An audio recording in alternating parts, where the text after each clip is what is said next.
Today's class we will begin further with fertilization. Just write on the chat box till here it is clear to you or not, and any doubt you can just post so that we can just clear that and proceed with today's class. That is, fertilization is the process. The male produced sperms, the female produced secondary oocyte. You should always write the correct name. Very good. So no doubts. You have no doubt. That means no study, no doubts. More study, more doubts. All right.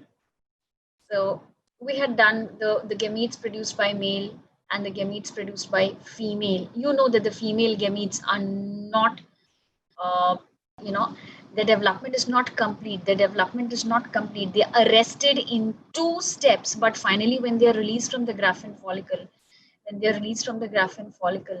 they are in which state? They are in the secondary oocyte stage, which is arrested at the meiosis 2, metaphase 2 of the meiosis 2. All right. So metaphase 2 of the meiosis. All right. So at this stage, it is released from the Graafian follicle. It is released. Passes through that small opening called the ostia, is captured by those finger-like processes called fimbriae, and then it moves into the oviduct, which is the site of fertilization. And as I told you, oviduct has got different parts. It has got this infundibulum hota hai. Infundibulum ke aage you have this ampulla, and then you have isthmus. So ampullary isthmic junction is the place where fertilization takes place. So what is the site of fertilization in human beings? The site of fertilization in human beings is the ampullary isthmic junction, or you can write ampulla, site of fertilization. Okay. So what happens? The secondary oocyte, after being released, it waits at the ampullary isthmic, as NCERT has written, ampullary isthmic junction for a sperm. And you know that there are two events, there are two things that, I mean, there are two fates. Either it will be fertilized, it is going to meet a sperm that time, either it is not going to meet a sperm. So we are discussing that event there where it meets a sperm. And in this process, what happens during fertilization? What happens? The genetic material from a haploid sperm, so suppose it has met the sperm. So genetic material from a haploid sperm's another name is spermatozoon, and a haploid secondary oocyte. So I told you it is called a secondary oocyte, merges to form a single diploid nucleus, which is called the zygote. So I think there's no problem in this first line. Now, of the two, now how many sperms are released? Do you know this? How many sperms are released? Now, in a single insemination, what do you mean by insemination? Insemination is introduction of sperms into the vagina of the female. So, in a single insemination, about 200 million sperms are introduced into the vagina. But I mean, 2 to 2.5 ml of the semen contains approximately 200 million sperms, and these are introduced into the vagina. And out of these 200 million, just 1%, that means 1% of this would be just 2 million. These are just rough counts, it's not exact. So 2 million, that is 1% of that, reaches the cervix of the uterus. So cervix is the posterior part of the uterus. If you remember the female reproductive system, uterus has three parts. It has the cervix, it has the body, and the fundus. All right. So which is the most posterior most part, which faces the vagina, is your cervix. So how many reach the cervix? How many reach the cervix? Only 2 million out of the total reach the cervix in the uterus, and out of that only 200 to 250 reach the secondary oocyte. So you can see that's why millions of sperms are produced. This is also a reason why so many sperms are there in the semen. Now see, producing a large quantity of semen with a low sperm count is of no use, and that could also be indicative of some disorder. So it's not like that the volume should be more. The most important thing or that matters during fertilization is what is the sperm count, how many viable sperms are present in the semen. So that is important, okay, because that is going to increase the chances of pregnancy. So where does fertilization take place? I have already told you it takes place in the ampulla of the uterine tube. So this is the site within 12 to 24 hours of ovulation. Now see, the secondary oocyte has been released by the rupturing of the Graafian follicle. It is captured. It is captured by the fimbriae, and it goes into the ampulla and waits over there. The entire process. Now see, the entire process till entire time till which the secondary oocyte is active is just 24 hours, and out of that also, the first 12 to 15 hours it would be like the most fertile period, and after that period, after 15 to 16 hours, the secondary oocyte is going to become older and older, and it is going to degenerate. So the first, I mean, 24 hours, it's like, the higher period, but the first 12 to 15 hours, make a better sense. I mean, at that time, the secondary oocyte is really active and can accept a sperm. So, but you should remember 12 to 24 hours. This is important. Now, what about the viability of sperms? You should know the viability of both of them. So, ovum, I have told you.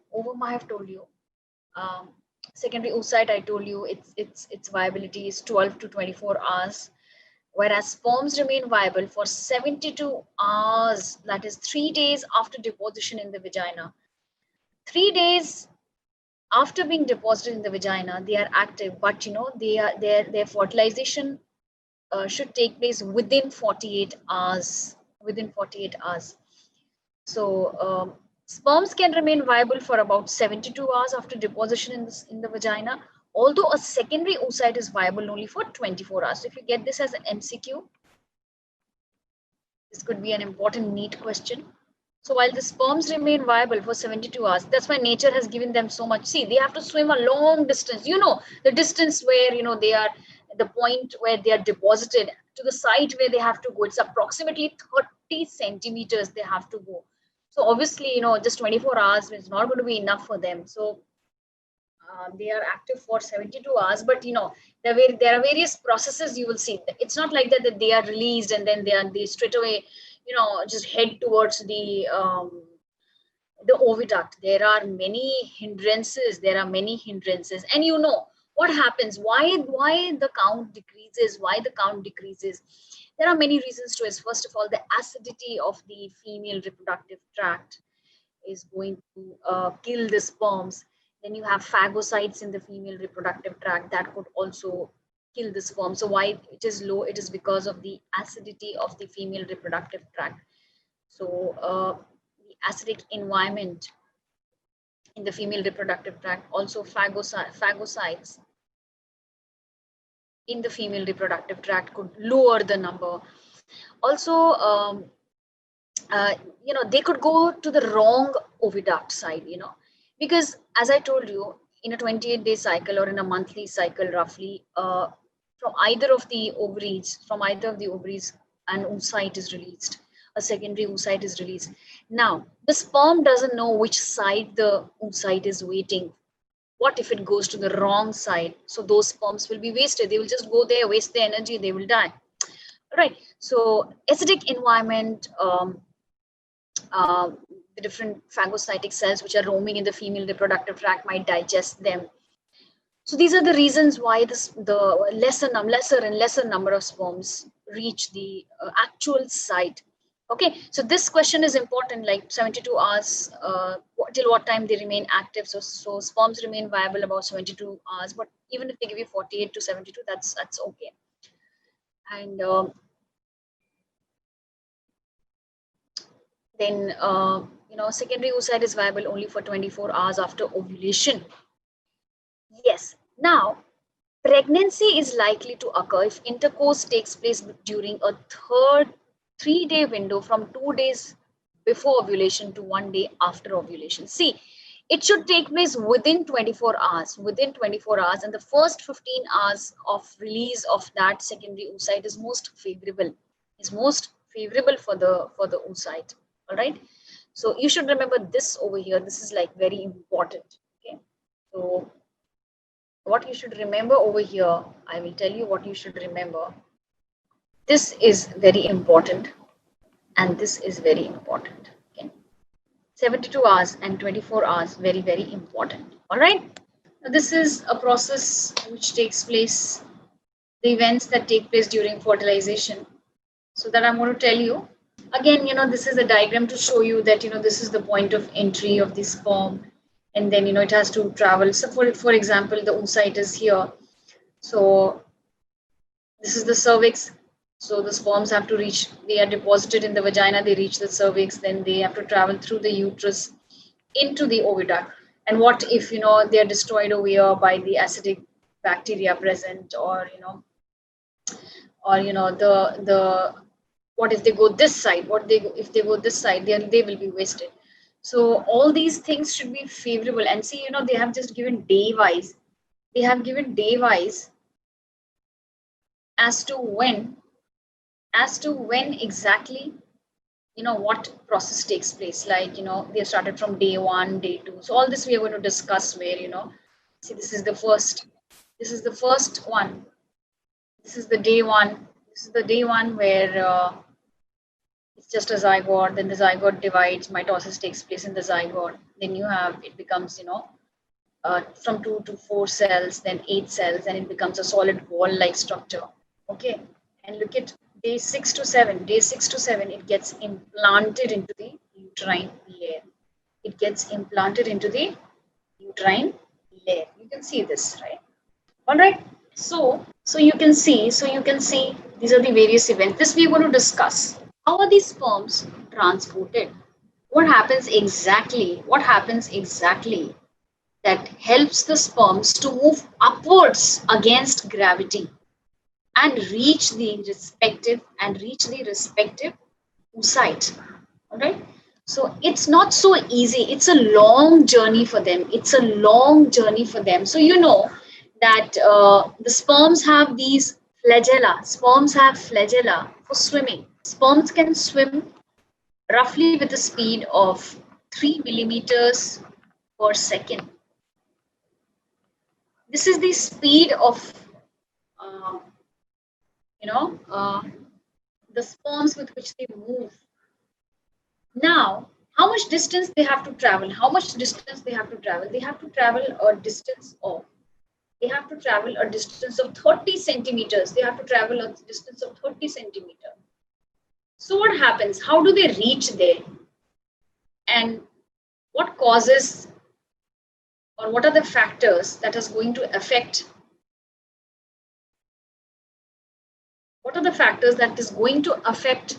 the sperm's transportation we are going to do?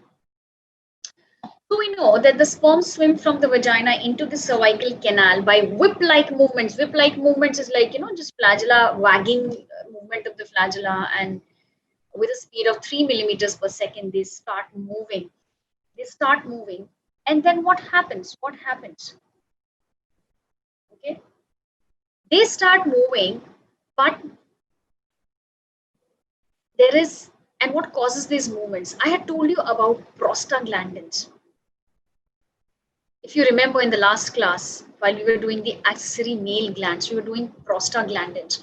What did I tell you about prostaglandins? They are present in the seminal fluid. They are a secretion present in the seminal fluid. So they were a component of, and what they used to do, these, I told you, they are a derivative of arachidonic acid.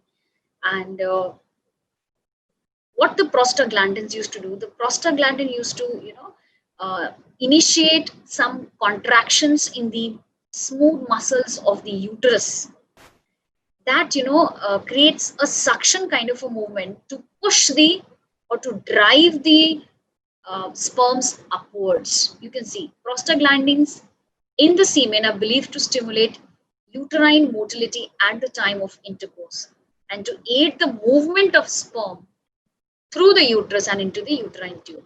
So the movement of the because of the prostaglandins, what happens? Prostaglandins induces contractions in the uterus, and because of this contractions, what happens? The sperm moves forward, the sperm moves upwards, the sperm moves upwards into the uterus. So this is one thing. What else causes the movement? You also have ciliated columnar epithelium in the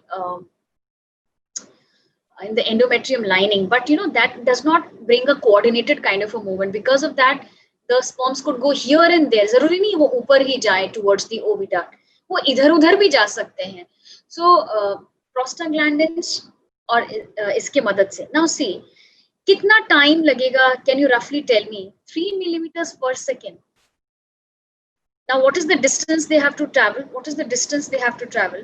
Total distance travel उसको 30 centimeter करना है, and 3 millimeter per second is the speed. So can you tell me कि कितना distance, कितना time लगेगा उसको 3 millimeter 1 second में वो 3 millimeter travel करता है, तो 30 centimeter कितने seconds में या कितने minutes में travel करेगा? Roughly आपको 100 minutes आएगा, या आपको 1 घंटा से थोड़ा ऊपर आएगा. ऑल राइट, तो इतना टाइम. सो ऐसा नहीं होता है कि बस वो यूट्राइन लाइनिंग में पहुंचा, वो यूट्रस में पहुंचा, सर्विक्स से यूट्रस में पहुंचा, प्रोस्टाग्लैंडिन की मदद से वो फटाफट ऊपर पहुंच गया टू द ओविडक्ट. नहीं, those sperms are of no use. They won't be able to fuse with the secondary oocyte. Why? Because unme there is a process that has to take place, and that process is called capacitation. Jaldi jaldi agar wo pahunch bhi jaye with this speed, with the whipping movement of the flagella, even if they reach the site, the oviduct or the ampulla part where the secondary oocyte is waiting, they won't be able to fertilize the ovum, the secondary oocyte. ये आप देख सकते हो, because in the laboratories all these tests have been done, experiments have been done. उसमें देखा गया है कि freshly released semen को लो and in the laboratory and just bring it close or keep it close to the ova, keep it close to the secondary oocyte. देखोगे उनमें fertilization नहीं हो रहा है, the nuclei don't fuse. क्यों? Because there is a step called capacitation. That has to be completed before the sperm becomes totally ready to accept or to fuse with the secondary oocyte. You understand it? Capacitation एक process है that every sperm has to undergo. जिस sperm का capacitation नहीं हुआ है, that sperm is of no use. Even if it just rushes and reaches the oviduct, it is going to go over there and waste its time because it is not going to fuse. इसीलिए capacitation का process बहुत necessary होता है. And what exactly happens during capacitation? Have you noted down this slide? The important points of this slide? Capacitation is the next thing that I'm going to teach you. इस slide में जो important बातें हैं, इस slide की जो important बातें हैं वो है ये प्रोस्टाग्लैंडिन्स, ये इंपॉर्टेंट है, ये स्पीड इंपॉर्टेंट है, कैपेसिटेशन ये टर्म इंपॉर्टेंट है. ठीक है, तो अभी तक हमने क्या पढ़ा कि the process of fertilization is the fusion of male and female nuclei. लेकिन before this step there is a long journey that the sperms have to take. So after insemination, after being released into the vagina, they have to travel a distance of around 30 centimeters. So in a single ejaculation, around 200 million sperms are released. लेकिन उसमें से just 2 million of them approximately reach the cervix. अब उसमें से भी there are many factors which destroy the sperms, which kill the sperms, which are sperms. They have limited amount of fuel also, limited amount of fructose. वो छोटा सा amount of fructose लेके उसको इतनी लंबी दूरी तय करनी है. ऊपर से phagocytes है, उसके ऊपर से vaginal tract की acidity है, वो lactobacillus acidophilus है जो acid produce कर रहा है. So इन सबको पार करता हुआ sperm कहाँ जाना चाहिए, it should go to the oviduct. तो फाइनली जो पहुंचता है वहां वो सिर्फ 200 to 250 होता है. पर ये भी है कि just overcoming all this and rushing to that site won't help. There is a step called capacitation that should take place. Activation of the sperm, जिसमें कुछ hindrances जो sperm के plasma membrane पे होते हैं, they are removed. मैं आपको बताऊंगी कि those hindrances are removed. उसके प्लाज्मा मेम्ब्रेन से कोलेस्ट्रॉल निकाला जाता है, कुछ अदर सब्सटेंसेस निकाले जाते हैं, टेल और एक्टिव हो जाता है. And after it has after it is ready and has undergone capacitation, now it is fit for fertilization. ठीक है. तो capacitation क्या होता है? Let us just now, capacitation is a very important concept. Done till here?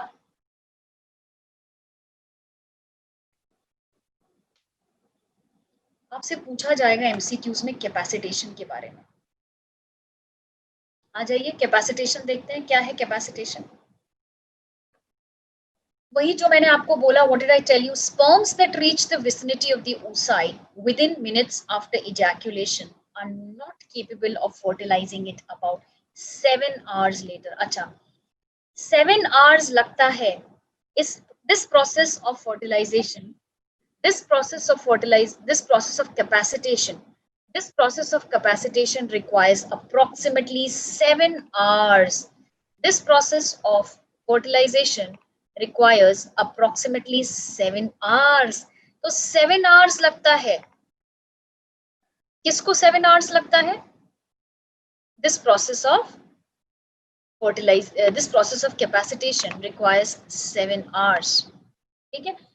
तो उसके पास तो total वैसे 3 days होते हैं. आई टोल्ड यू 72 hours ना, उसमें से 7 hours तो कैपेसिटेशन में लगेगा. बट आई टोल्ड यू कि सिर्फ 48 hours में ही ये सारा काम हो जाना चाहिए. तो 7 hours तो उसके कैपेसिटेशन में लगता है. Understand? So sperms that reach the vicinity of the oocyte, जो oocyte के पास पहुंचते हैं, विसिनिटी के पास पहुंचते हैं, within minutes after ejaculation are not capable of fertilizing until about 7 hours later. 7 hours में जब वो रिलीज हो जाते हैं, 7 hours के बाद they become capable of fertilization because they are undergoing this capacitation. ठीक है. So during this time in the female reproductive tract, mostly in the uterine tube, they undergo capacitation. So उसमें what changes takes place? There is the first change, that the sperm's tail beats even more vigorously. मैंने बोला ना, vigorous movement of the flagella. So flagella का vigorous movement होता है. Flagella movement increases and prepare its plasma to fuse with the oocyte's plasma membrane. I told you there are certain things which are removed from the plasma membrane of the sperm so that it becomes capable to fuse with the plasma membrane of the oocyte. So during capacitation, sperms are acted upon by secretions of the female reproductive tract that results in removal of what substances are removed? Cholesterol, glycoproteins, and certain proteins are removed from the plasma membrane around the head. So capacitation में basically 2 steps होते हैं. सबसे पहला उसका tail movement vigorous हो जाता है. There are certain things in the female reproductive tract that induce the process of capacitation. और उसमें what happens is tail movement becomes even more vigorous. और दूसरा है उसके plasma membrane में से there are certain secretions in the female reproductive tract that act upon the sperm's head and the plasma membrane of the. So what substances are removed from the plasma membrane of the head? The cholesterol, the glycoproteins, and some proteins. Understood? So did you understand the phenomena of capacitation? It's like very, very important. अब capacitation हो गया. Now sperm is all ready to fuse with the oocyte. तो सबसे पहले क्या होता है? What are the events or what is the mechanism of fertilization? That is important. है ना? आगे बढ़े. Mechanism of fertilization. Fertilization में क्या होता है? If you know the structure of the sperms, आपको sperms का structure पता है ना? Sperm के structure में क्या होता है? What is there in the structure of a sperm? You know about acrosome. अगर ये एक स्पर्म है, ये स्पर्म का हेड है, ये मिडिल पीस है, ये नेक है, ये मिडिल पीस है और ये टेल है। सो यहाँ पे ऐसा एक हुड के जैसा स्ट्रक्चर रहता है। दिस इज द एक्रोसोम और ये न्यूक्लियस है उसका, यहाँ पे सेंट्रियोल है। So there is this acrosome, there is this acrosome. ये जो एक्रोसोम है ना, it's a helmet like structure that covers the head of the sperm and it's like very very important, it's very very important. Acrosome is actually a Golgi complex, you can say it is a modified lysosome. Okay, so what can you say about the acrosome? What can you say about the acrosome? What is an acrosome? What is an acrosome? This is a modified lysosomes. This is actually a Golgi body. This is a Golgi complex, or you can also call it a modified lysosome. मतलब इसमें बहुत सारे enzymes होते हैं, ठीक है। इसको हम लोग एंजाइमेटिक नाइफ भी बोलते हैं। So acrosome is a helmet like structure that covers the head of the sperm, contains several enzymes. It is actually a Golgi complex, so you can call it a modified lysosome. It is also called an enzymatic knife. इसमें बहुत सारे knife होते हैं, and it releases groups of enzymes called the sperm lysins. Sperm lysins are the group of enzymes produced by the acrosome. And what are there inside the sperm lysins? I'm going to tell you. So acrosomal enzymes, देखो, capacitation is a process of activation of sperms. Capacitation, after being released into the vagina, they swim toward to the cervix. कितने भी बच जाते हैं वो, vagina से बच गए, cervix में आ गए, cervix से बच गए, uterus में आ गए। अब वहां पे आने के बाद क्या होता है ना, कि उनको अपनी दूरी तय करनी पड़ती है खुद ही। समझ में आया? तो उनको क्या करना पड़ता है, there is a process of activation which they have to undergo. अगर वो अपने आप में वो चेंजेस नहीं लाएंगे, then they are unable to fertilise, they are unable to fuse with the oocyte। क्या चेंजेस हैं? उनका टेल और एक्टिव हो जाता है। दूसरा कि उनका देयर आर सर्टेन थिंग्स, उसके प्लाज्मा मेम्ब्रेन में से कोलेस्ट्रॉल कम कर देते हैं, मतलब उसको एक्टिव कर देते हैं। कोलेस्ट्रॉल कुछ ग्लाइकोप्रोटीन्स कम कर देते हैं, वो एक्टिव हो जाता है, then it swims towards the main side. ठीक है, और ये सारा process of capacitation requires how much time? It requires, कितना टाइम लगता है कैपेसिटेशन होने में? तो पहले 7 घंटे फर्टिलाइजेशन नहीं होगा, 7 घंटे लगता है। ठीक है, प्रोस्टाग्लैंडिन्स सीमेन में है ना, I told you seminal fluid, seminal vesicle releases seminal fluid. And what does the seminal fluid do? Seminal fluid में 3 इंपॉर्टेंट चीजें होती है, फ्रक्टोज होता है, क्लॉटिंग फैक्टर्स होते हैं, प्रोस्टाग्लैंडिन्स होते हैं। बताया था ना। प्रोस्टाग्लैंडिन क्या करता है? Stimulates contractions in the smooth muscles of the uterus so that sperms are sucked in the to the upper side. You understand me? Sperm को ऊपर जाना है ना, नीचे नहीं आना। नीचे तो वो है ही। ठीक है, क्लियर ना? तो स्पर्म पहुंच गया कहाँ? स्पर्म पहुंच गया अपने साइट पे। स्पर्म अपने साइट पे पहुंच गया। साइट पे पहुंचने के बाद ये जो एक्रोसोम है ना, उसका जो एक्रोसोम है, उसी में है सारे पावर्स, उसी में है सारे एंजाइम्स।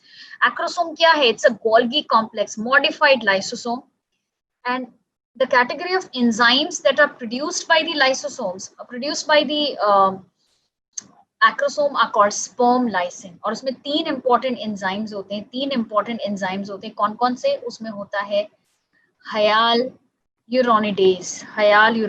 ये सब ये जो कोरोना रेडिएटा की जो सेल्स है ना, they are glued by hyaluronic acid. Corona penetrating enzymes, zona, lysin. ठीक है, ये 3 आपको पढ़ना है। So sperm lysins is the name of the entire enzyme, is the name of the entire group of enzymes, and उसमें से what I mean, under sperm license you have 3 kinds of enzymes. Hyaluronidase, I'm going to tell you the activity of each. Corona penetrating enzymes, corona मतलब जो corona radiata को penetrate कर सकता है।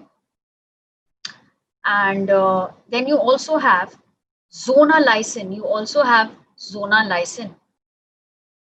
okay, you also have zona lysin. तो ये तीनों these belong to the category of sperm license. These belong to the category of sperm license. तो एक्रोसोमल एंजाइम्स, एक्रोसोम ने एंजाइम्स प्रोड्यूस करना है और स्ट्रॉन्ग टेल मूवमेंट्स की मदद से sperm penetrate the cells of the corona radiata and come in contact with the zona pellucida. So actually उसको किसके कांटेक्ट में आना है? You remember secondary oocyte के layers क्या क्या थे? I told you when it was released from the Graafian follicle, there was this oolemma, nucleus, oolemma. So nucleus, oolemma. Then you have this is your zona lysine और सबसे बाहर था corona radiata. Corona radiata और उसमें cumulus ओफोरस भी था. इस form में रिलीज हुआ ना. सो हायालुरोनिडेज बेसिकली इनके बीच के बॉन्ड्स, इनके बीच के जो मटेरियल है ना, जैसे ये ग्लूड है, उनको निकालता है, रास्ता बनाता है. Corona penetrating enzyme corona layer को ही कोरोना रेडिएटा ही तो है, इसको पेनिट्रेट करेगा. जोना लाइसिन से ये जोना लाइसिन टूट जाएगा एंड बहुत सारे sperms they are like they will be like landing over the corona radiata. अब देखो आगे क्या होता है. जैसे ही sperms, there are many sperms. अब इसकी वॉल बहुत स्ट्रांग होती है. इसकी वॉल बहुत स्ट्रांग होती है. किसकी? इसकी वॉल बहुत स्ट्रांग होती है सेकेंडरी oocyte की. तो बहुत सारे स्पर्म्स आते हैं, they release there contents. Now फिर क्या होता है कि देखो, one of the sperms इतने सारे sperms they land on the oocyte. अब 200 to 250 आपको बताया था ना, वो सारे के सारे कोशिश कर रहे हैं. लेकिन होता क्या है sperm lysins of the acrosome, ये जो लाइसेंस है ना, उन सब ने अपने लाइसेंस प्रोड्यूस किए और इस वॉल को ब्रेक करने की कोशिश की. एक बार क्या होता है, there is one sperm out of all this that binds to the zona pellucida. जो zona pellucida ये सब तोड़ के जो अंदर आया अगर एक sperm, and it binds to zona pellucida, ये layer zona pellucida, then what happens? देखो oocyte में ना कुछ फैक्टर्स होते हैं. oocyte में कुछ ग्लाइकोप्रोटीन्स होते हैं. oocyte में कुछ ग्लाइकोप्रोटीन्स होते हैं एंड वो ग्लाइकोप्रोटीन्स जैसे ZP3, one of the glycoproteins in the zona pellucida called ZP3, it acts like a sperm receptor. So ये जो sperm है ना, ये यहाँ पे जाके receptor है ZP3, वहां पे जाके वो bind हो जाता है the sperm, मतलब which has penetrated the corona radiata. What this ZP3 does, ये क्या करता है ZP3? This acts like a sperm receptor और एक्रोसोम को पंक्चर कर देता है. मतलब ये ऐसा कर देता है, जैसे ये एक्रोसोम लेयर है ना, एक्रोसोम को ऐसा कर देगा, देख रहे हो, ऐसा पंक्चर कर देगा और उसके कंटेंट्स को रिलीज कर देगा. You understand? So sperms have come over here, they have broken this corona radiata. The moment a sperm touches the zona pellucida, there are some receptors, there are some glycoproteins called ZP3 on the zona pellucida that acts like that receives the sperm. And as the sperm binds to this specific membrane protein, to the ZP3 protein, the sperm head triggers the acrosomal reaction. Acrosomal reaction शुरू हो जाता है, acrosome becomes active and उसमें ऐसे परफोरेशंस आ जाते हैं, small holes आ जाते हैं और उसका कंटेंट रिलीज हो जाता है. अब वो पूरी तरह से जोना लाइसिन को अटैक कर सकता है. You understanding? जोना लाइसिन को अटैक कर सकता है and it breaks the zona lysine and reaches the oolemma. You understanding? Reaches the oolemma. So यहाँ पे आपको क्या क्या बातें याद रखनी? What you have to remember? What is relevant over here?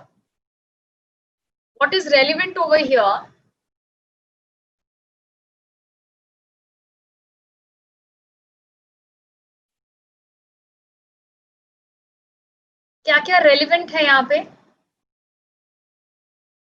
ये स्पर्म लाइसेंस,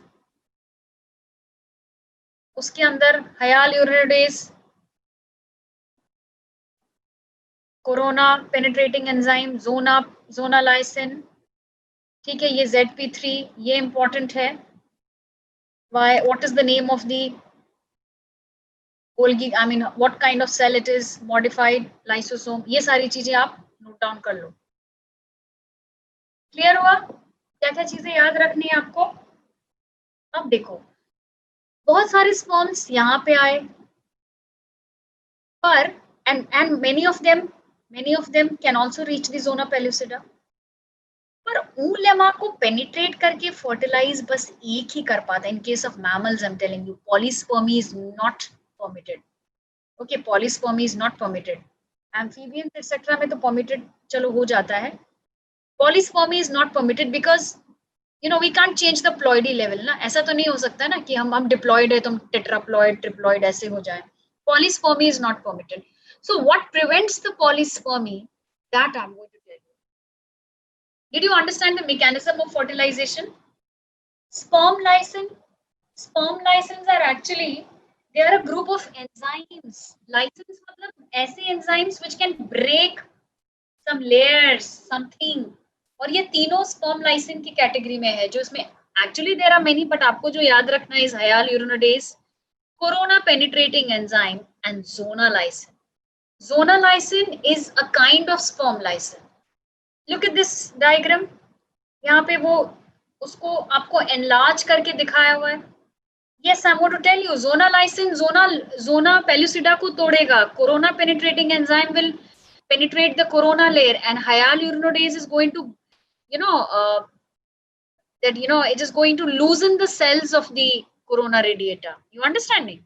वो the cells of corona radiata are glued together by hyal urinodase. चिपके हुए हैं ना, तो उनका वो बॉन्ड खोल देता है. You understanding?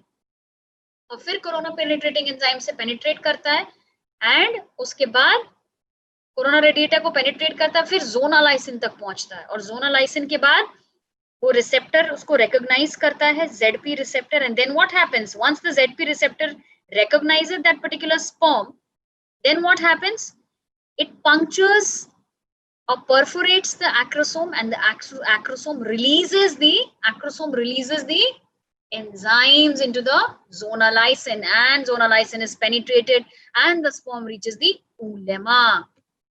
एक रफ देखो, यहाँ पे एक ऐसा डायग्राम बनाया है आपको दिखाने के लिए. आप देख सकते हो यहाँ पे, देखो ये स्पर्म्स हैं, इनके पास ये ग्रीन कलर का एक्रोसोम है. तो पहला लेयर, ये देखो, ये जो ग्लूड सब्सटेंस है ना, दिस इज hyal urinodase, और ये जो छोटे छोटे मॉलिक्यूल्स हैं, these are of corona radiata. So hyal urinodase इनको ब्रेक करता है, and then the sperm reaches what? ये कौन सा लेयर है? This is your zona pellucida. Zona pellucida में पहुंचा, और यहाँ पे zona pellucida में there is this ZP interaction, और एक बार ZP का इंटरैक्शन होने के बाद you know what happens? इसका ये जो एक्रोसोम है उसमें परफोरेशंस आ जाते हैं, and all the enzymes are released. तो ये पेनिट्रेट कर जाता है, मतलब ये पॉइंट यहाँ पे होता है, फिर उसके बाद ये पेनिट्रेट कर जाता है.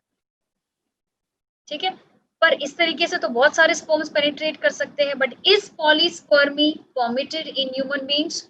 No, polyspermy is blocked. How come it is blocked? कैसे ब्लॉक्ड होता है? फास्ट ब्लॉक क्या होता है कि एक बार एक स्पर्म, सपोज ये स्पर्म ये यहाँ तक आ गया, oolemma तक आ गया, ठीक है. तो सबसे पहले क्या होता है, इसने जैसे टच किया इसके मेम्ब्रेन को ना, oolemma को, there is a fast block. Fast block का मतलब है the membrane potential of the oolemma changes. Okay, so there is change in the potential, और the membrane undergoes depolarization in the oolemma लिख रही हूँ. एक बार एक स्पर्म ने टच किया यहाँ, मेम्ब्रेन का पोटेंशियल चेंज हो गया, वो अंदर आ गया, मेम्ब्रेन का पोटेंशियल चेंज हुआ, other sperms can not enter. So this is fast block. This is one way how polyspermy is blocked. दूसरा तरीका है slow block. Slow block में क्या होता है? There is this it is also called, how does the slow block take place? It is due to the cortical granule reaction. I'm going to explain you this. Cortical granule reaction. अब यहाँ पे देखो, मैं यहाँ पे I'm going to draw a diagram and explain you this. This is zona pellucida और ये है आपका उलेमा. इन दोनों के बीच में जो ये स्पेस है, this space is called perivitelline membrane, perivitelline space. ये जो स्पेस है ना, देखो, this is zona pellucida, this is oolemma. इसके बीच में जो स्पेस है, it's called perivitelline space. Alright. तो स्पर्म कहाँ तक आया था? जोना पेल्यूसिडा तक आया, उसको ब्रेक किया, रिकग्निशन हुआ, फिर यहाँ तक आया. Now as the sperm comes here, जैसे ये एक स्पर्म यहाँ आ गया, सपोज यहाँ पे ये स्पर्म का हेड है, एक स्पर्म आ गया यहाँ तक, सो फास्ट ब्लॉक तो समझ गए आप कि इसका मेम्ब्रेन डीपोलराइज हो जाएगा and other sperms can not enter the Ulema. Another thing is, इसमें बहुत सारे कॉर्टिकल ग्रैन्यूल्स होते हैं. ओप्लाज्म में ना बहुत सारे कॉर्टिकल ग्रैन्यूल्स होते हैं. तो this sperm's entry, what it does, it disperses the cortical granules, उसको डिस्पर्स कर देता है. And some of the cortical granules come in contact with the oolemma and release the contents. इनके सेक्रेटरी वेसिकल्स में जो कंटेंट होता है, that is released in the perivitelline space, so that other sperms cannot enter. So this is called slow block or cortical granule reaction. तो अभी तक हमने क्या पढ़ा today? Fertilization, transportation of sperms, then the process of fertilization, and then how polyspermy is blocked. Yes, there are small structures which have some secretory substances that is going to block, that is not going to allow other sperms to enter.